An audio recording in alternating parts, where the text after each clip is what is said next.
welcome. This is Amanda, the Nerdy Krafter, and I'm here today with our Art Impressions Advent Calendar, and we have now reached day 23, the last 2 boxes of our Advent.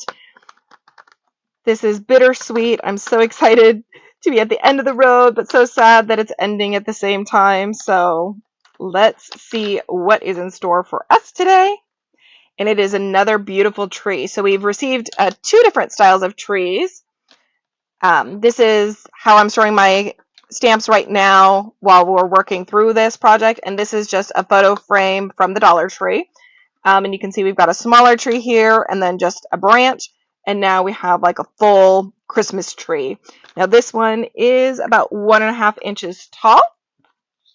So I do have the collector's guide that comes with this set, and this does give me a sneak peek of what is in here. So I do take a peek at that. I do cheat. I apologize. But it helps me kind of get an idea or search for some inspiration to do these projects. Otherwise, these videos would be a lot longer. So what I've decided to do today is a little bit different. It's not the normal Art Impressions watercoloring.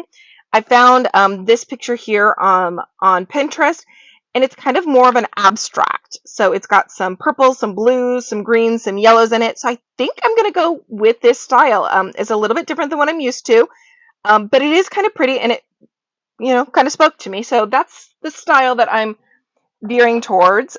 So because of that, I do want a little bit crisper lines than that one had. That one was very washed out color-wise, and I'd like to have my lines a little crisper. So I'm going to come in with my VersaFine Clair and stamp my trees in that.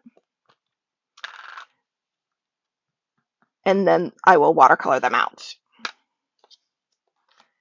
So always like to stamp off at least once. Bring in my Pear Blossom press ruler so I can find my center. Oh, this is not centered because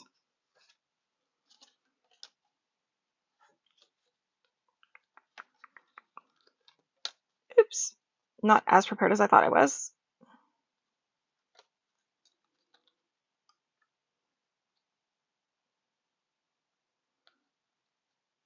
There we go. I want to leave room at the bottom. Put that one in the center. And then the other 2 trees were kind of masked off a little bit or hidden behind it. So I'm going to grab some of my Post-it note masking tape.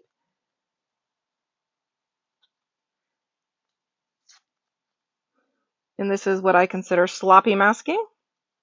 And the other trees were a little bit bigger too, so I may just put it off a little more to the side and not go super close because I have the room. As you can see here on my ruler, this is a 0 centering ruler, so I have room to go off on each side. So I may just do that. I may not mess with trying to touch them up against each other.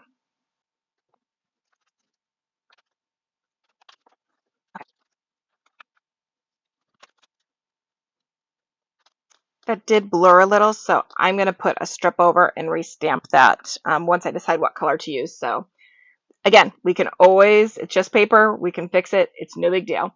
So let's see. So I know that had some really pretty blues and purples on the outside trees.